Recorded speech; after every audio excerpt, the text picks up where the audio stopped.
All right, hi everybody. This is Ujwal, and I'm back again with another video. And you are watching Ujwal discussion. And I would like to start this video with a disclaimer. And the disclaimer is that this video is going to be very, very long. If you're not comfortable with long form videos, then you can separate this video into many parts. If you watch this video for the first 5 minutes, that's better, and you just separate this video into many parts and enjoy this video. So today I'm going to cover a lot of stuff. So I've got a lot of questions on my YouTube channel here. If you are watching my video for the first time, you are requested to subscribe to this channel, and you have to leave your comment after you have watched any videos. Just leave a comment how you like my work. So today I'm going to answer to quite a few questions that I received last month, and I'm so sorry for keeping you guys wait, because I didn't have enough time to separately do these things, but my lovely audience, lovely viewers kept on reminding me that I have to answer to their question.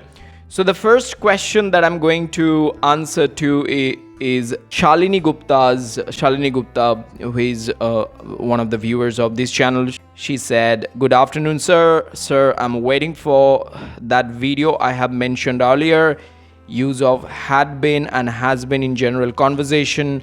When will you make this video, sir?" I'm so sorry, Shalini, for keeping you wait, but right now I'm going to answer to your question, and that is use of had been and has been in general conversation. So had been and has been, first of all, you need to understand these has been, have been, had been things in conversation generally used in perfect tense. Now if I talk about have, which is a to have verb, and this verb means to possess something, but when you use this verb like look at the sentence you can see on your screen right now. I have been busy for a while. I have been busy for a while. Here you see the first have, which is basically the helping verb. It doesn't mean anything, and you use this particular construction in present perfect tense. Okay, so subject plus have or has plus verb 3. Okay, so you have to follow this this structure. Now, as I said, that have generally means possess, to possess something. So you say that I have a brother, I have a boyfriend, I have a girlfriend. You say that, so meaning that you possess something, you own something. Okay, so then you use have. Have is used with I, you, we, they, and all third person plural number. And has, on the other hand, is applied with he, she, it, and any name singular. Okay, so you use this format. You have understood how you use have and has, but your question was something else. You said that have been and had been. So to answer your questions, have been is something like you use it either in present perfect or present perfect continuous tense. Okay, so have been or has been used in present perfect tense like this. I have been busy for 5 days. All right, or he has been here for 3 months. Okay, so you use it in present perfect tense, meaning somebody started staying somewhere, and he or she is still staying at that particular place. So you say that he or she has been here for quite a while. Okay, and also you can apply this particular structure in present perfect continuous. You just have to follow this structure that you can see on the screen. Subject plus have, has plus been plus verb 1 ing plus object, which is present perfect continuous. he has been staying here for 5 months, okay? Or I have been learning English for 1 year. You see, so have been can be used this way, okay? Have been or has been in present tense. On the other hand, if you talk about had been is used like this. I had been there for 5 months before my father called me. So I had been in Delhi for 5 months at my maternal uncle's house before my father called me. So here you see that you were there. So you use for or since a particular period of time, and that's why you apply past perfect tense. Otherwise, you could have applied simple past tense like I was there. Okay, I was there for a while. So both are correct, but technically, if you want to write anything formal, I think, or you just want to show off your grammar knowledge, I recommend that you go with past perfect tense. On the other hand, past perfect continuous tense is used with had been plus verb 1 ing, and the best part about had been is that you don't have to worry about any pronoun when noun or pronoun when you are applying had been. On the other hand, when we are talking about the third person singular number, tension is there in present tense while using has been and have been. And here had been like I had been working for a corporate company for 5 years before I decided to become a YouTuber, right? So you use this, and in this context, had been used in past perfect sense, meaning you were doing a particular work from a particular time to a particular time, and it is a complete action, and you were doing it continuously before you took another action. So Shalini, hope I have answered your question in this video. If you think I have done it successfully, please leave a comment. Your comment will be accepted. Okay, so now let's talk about, let's answer to another individual's question. He's saying, brother, but to whom I practice. So I made a video, I remember. It is a very small video, spoken English reminder. I made this video, I think 2 months ago. I think I made the video last year in December. So I remember I made this video and I said that you have to practice English every day, and an individual said, but he complained that to whom he should practice. Now I have answered, like I have talked about this thing in so many videos of mine that I've recently uploaded, and I uploaded many months back. I would like to tell you one thing. If you are listening to me right now, let's say at 3 p.m. on Wednesday, you feel like practicing English. So, and you can't get anybody around you because it's a lunch time. You just have had a lunch, you are listening to a podcast, you stumbled upon a very important topic, and you just want to share your version, the way I'm sharing right now. And so, yeah, you have to practice English alone. Most of the time you find yourself having a silent conversation in your head, right? So why don't you put all those silent conversation into practice, like verbal communication, audible communication? Whatever the things you are telling to yourself, it's important that you say that out loud, right? So it could be like, you see there is a running commentary going on in your head all the time. You are thinking in your mother tongue right now.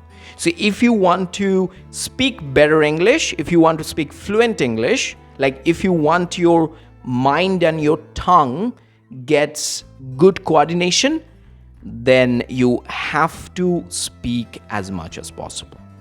You have to change the default language of your mind, which is right now your mother tongue. You have to change that into English.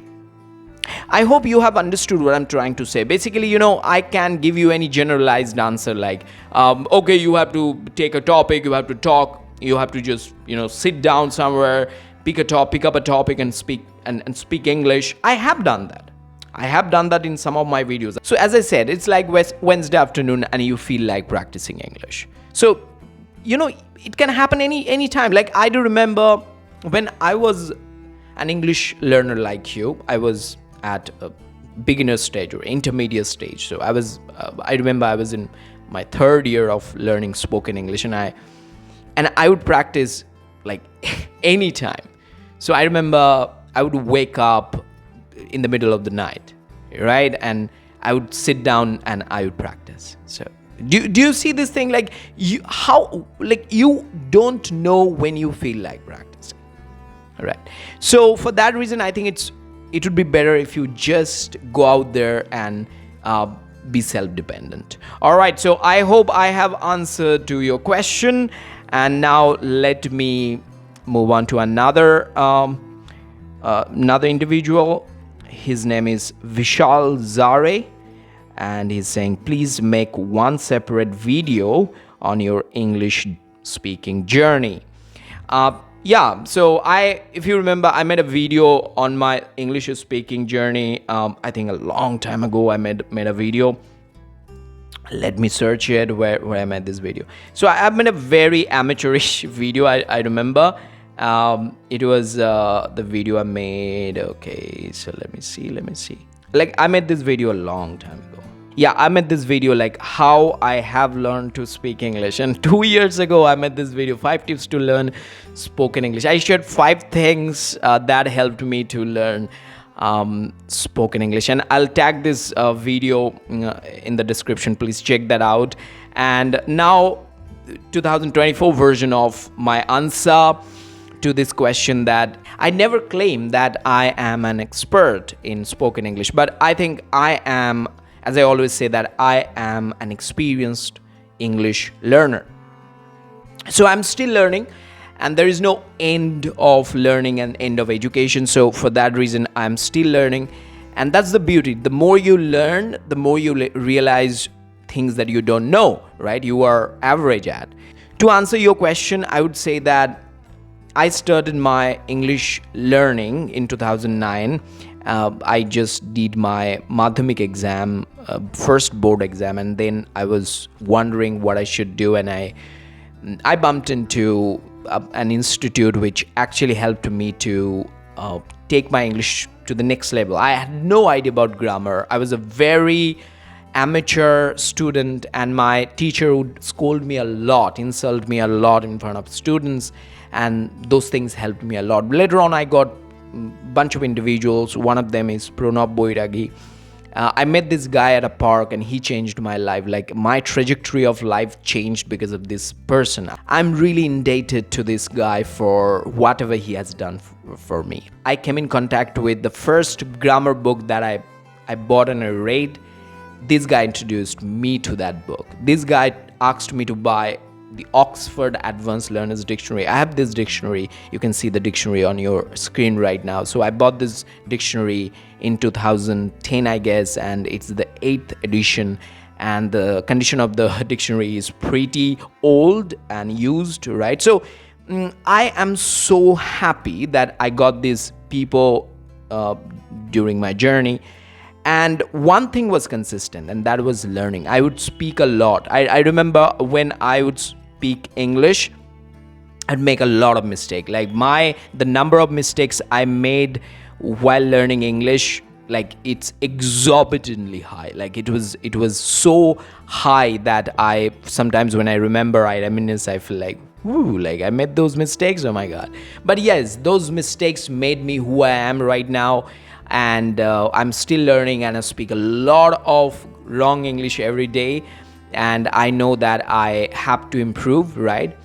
So yes, this is how I improved my English, and I can't really put the entire journey into words, and I can't summarize it. It's a journey, so many ups and downs, obstacles, and I just overcame all of them. And one thing I would like to tell you is that it's a journey. So don't take it as a race, so that there is a finish line, you will finish it. There is no finish line. You have to keep on walking, right? So if you keep walking on this particular path, then I think you will be learning a lot, right? And some days you feel very demotivated, some days you feel like you are not able to practice. English. Some days you feel like words are not coming out. But it's a journey, as I said. Like, your physical body doesn't give you full support every day. Every now and then you feel sick, and that's the beauty. You understand the importance of the body you have. Similarly, when you speak poor English, you understand the importance of the communication skill that you are learning. So you give extra focus on that, right? You work extra hard after that. So yes, this is the 2024 version of how I learned, or how I have learned spoken English. So that's it. I hope, Vishal, you have got your answer. Now let's move on to our next segment. So it was the first segment. I answered to your questions. If you have any questions, you can let me know in the comment section. I'll try to answer to your questions. Okay. So now our next segment is all about my speech, your ears. What I said, my speech, your ears. Meaning this video is going to help you to practice listening. Now, I preach a lot about listening. I say, like, if you want to become a good speaker in English, you have to become a better listener.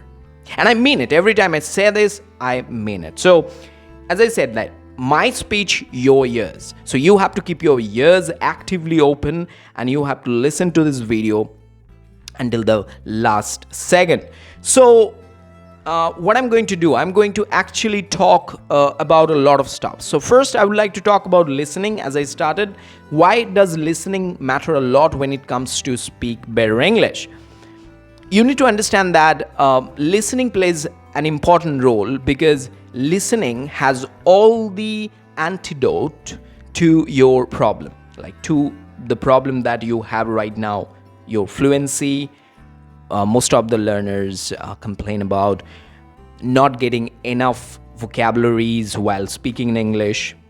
So I was thinking this morning that, you, by listening, you can simply skip one particular thing, and that is, like, sometimes you open your dictionary to see the meaning of some words, and you try to understand through the examples given in the dictionary. But when you are listening to me, you can predominantly push your dictionary aside, and you can simply listen to me and understand what I'm talking about right now. So when I make videos, I try to keep it simple for you to understand how you can improve your English. So this time you are going to practice listening, and you know that every time I make spoken English reminder videos, most of the videos are spoken English reminders. So what I do, I actually speak in easy English, and I want you to practice your listening. Right? So I was suggested to make a video in Hindi, that please make a video in Hindi, 20 best phrases to speak better English. I never got inspired to do all sort of stuffs. I always feel like speaking. Like, if I'm talking about spoken English, then I have to give an example of spoken English. So I'm like, you see, the spoken is a word, like third form of speak. Right? So spoken, this word comes from speak. So speak, spoke, spoken. So speak is a verb. So am I doing it? Am I speaking English? If I'm not speaking English, then what is the point of just telling you 10, important or useful or frequently used phrases that you may apply to elevate your English? There is no point of doing all this stuff, right? So listening is really important. As you are listening to me right now, I hope you are not distracted. If you are distracted, then you can rewatch this video. Maybe you have got the notification and you don't have enough time, and you have just tapped on the video to see what this video all about. Don't do this. Just save this video so that you can watch it later, right? Because this video is really important. Okay, I can wait. My video can wait for your undivided attention. So I was talking about listening. So listening is really, really important, that you should not skip any day. All right, so the next thing I would like to talk about, I want to narrate a story. So I got, one student, and she's a housewife, and I got the other evening, and she came to my place and she said, Dada, I want to speak English and I don't know anything, so you have to teach me right from the beginning. And I asked her, you tell me, like, where should I start from?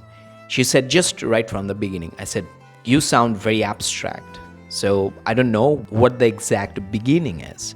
So then I made her a little comfortable. I just started having a small talk, you know. I started making her comfortable. I said, you can do it, you can do it, you can do it. And come on, tell me, without changing my expression. Like, I was like this, okay? I was genuinely interested in what she was saying. And trust me, after 30 minutes, something happened that is truly magical. She was speaking her heart out. She was actually making a lot of meaningful sentences. But she started with like, that I don't know how to speak better English, you have to start from the beginning. So I can assume that you also behave like this. You don't believe in yourself. So I read a book named The Power of Positive Thinking, and I read the line something like that: believe in yourself, have faith in your abilities. Without reasonable and enough confidence in your powers, you cannot become successful or happy. Something like that you can see on your screen. These lines I read years back, so I resonated with these lines, and I felt like, wow, like this line makes a lot of sense. And then I reviewed this line again and again. Every year I read this book. I read the most important sections or my favorite sections. I've read this book for multiple times. I don't remember the number, but multiple times, and it has helped me a lot. So you have to believe in your powers. You have to have faith in your abilities, right? What you can do, that you need to understand. You are not as weak as you think you are. You know, this is so important. Write it down. I am not as weak as I think I am, right? So you are not as weak as you think you are. So if you think you are weak, then you are weak. If you think you can do it, you can do it. I'm not saying feel like you can do it, everything, you are very strong. No, you are not. It's not like you are very tired, and if you feel like, if you start giving yourself some motivational talk and you will be energetic. It doesn't happen like that. If you are physically exhausted, you need to take rest. So similarly, take the first step is really important. Like, you can't achieve it overnight. It takes time, right? So that's what I'm saying. Like, don't think that you cannot do it. I remember one particular quote. I read a Bengali book of Vivekananda, which is my favorite. You can see it's a collection of his thoughts and his lectures that he actually gave in so many different places, from Chicago to India. So I remember he said that nobody can teach you. You learn by yourself. Teachers are the external motivation. You learn, and all the explanation is hidden within you. Brilliant. You just have to dig deeper, right? So I love this individual, like this Vivekananda, Swami Vivekananda. I love this guy because, you know, whenever I read, he never talks about weakness. He always talks about strength, fearlessness. So if you want to speak better English, you have to read this bunch of people. Like APJ Abdul Kalam is one of my favorite individuals. Vivekananda is one of my favorite individuals. So you have to listen to, or you have to at least read their work, right? Because you see, there is a lot of negativity in the environment, and for that reason, you need some people, those who at least can give you some dose of motivation every day, so that you can, you know, keep on doing your work. As I said, like, walking the path is the journey. Like, you just have to keep on walking. Walk slow, but keep on walking. Right. So if you practice 10 minutes a day, that's okay. You practice 10 minutes a day for a week. Fantastic. Rather than practicing 6 hours a day and you don't do any practice the other days. It's very important that you keep on working. 10 minutes a day for the next 1 week. Fantastic. And sometimes you feel like, okay, I have to practice. Today I want to practice for hours. It happens. like probably once a month you feel like doing very deep study, right? So it's very difficult these days because like we are distracted, highly distracted, so it's not possible. So as I said, like you have the power. All you need to do is to understand that you have the power. And the lines I shared with you, don't forget it. This line is very, very important. So I'm glad that you are still watching this video, you are still listening to me. And as I said, listening is the first antidote to the problem of English fluency. And I'm here to tell you the last thing, okay? So bear with me for the next 5 minutes. I don't know, maybe 5 minutes more than that or less than that. So use technology. All right. So these days we blame technology a lot. We say that technology is really bad. You should be aware of its bad side effects and all these things, and you should get rid of these things. And so you basically we talk about these bad side effects of technology, but what about why are we not thinking about the good sides of technology, right? So I remember ever since mobile phone came into my life, I got a lot of help. I learned so many things, right? I came to know about so many books, right? And those books changed my life. And I'm so happy that technology is there in my life. But yes, I have to manage it so that I can make my life beautiful, right? So one thing that you need to understand about technology is that it's a very powerful tool. So as Einstein said that neither you create energy nor you destroy it, you can channelize it. So you see that mobile phone is that energy, that particular power that you have to channelize it for good things that you want to do in life. So use technology. I would like to recommend a particular app that you have to install today if you want to practice your English every day, and that's Duolingo. Duolingo is free. Yeah, there are some paid features that you can avail. If you have money, you can pay for it. But yeah, you get bunch of free stuffs on this particular app, Duolingo, and Duolingo is the best. So you go out there, you open an account based on your level, you can start learning. And there is a nice system, like they create a streak, like it gets AI generated streak. You see that if you skip a day, then your streak breaks. So you have kind of a pressure looming over your head, like you have to complete a 7-day streak to feel confident, right? So it's very important that you do it. You just do it, like you learn every day and you complete a streak, and it gives you a lot of virtual motivation and feeling, like good feeling. You feel good about your performance and everything. You feel good about yourself that okay, I'm doing it every day and I'm actually growing my life beat by beat, right? All right.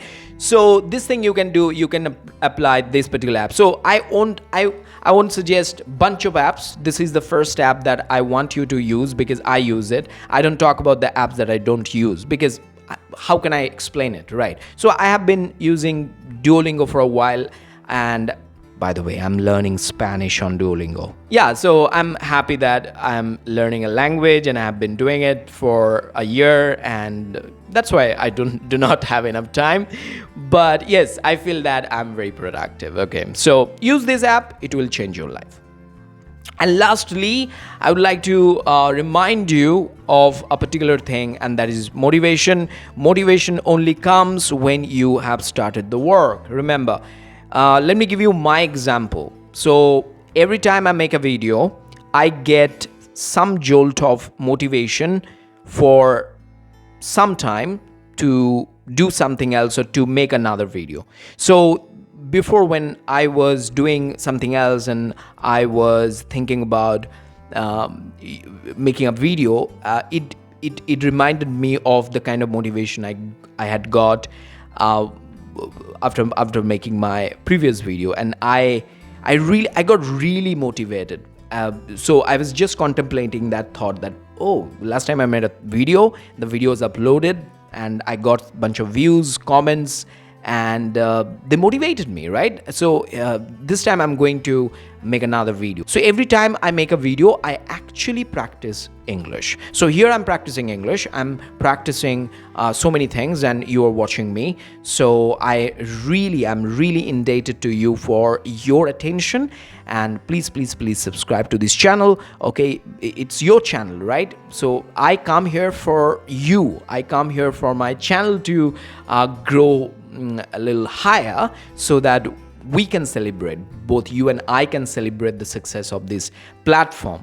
And trust me, I don't earn much money from YouTube. I do it out of passion, and if I earn any money, then I'll try to invest that money in improving the quality of the videos and the setup that you can see, right? So it's kind of like, it's not my primary source of income. My primary source of income is different. So for that reason, I'm here to just motivate myself, or contribute to the society, or just do something great, so that I can have a good night sleep. Till then, you take care, and bye.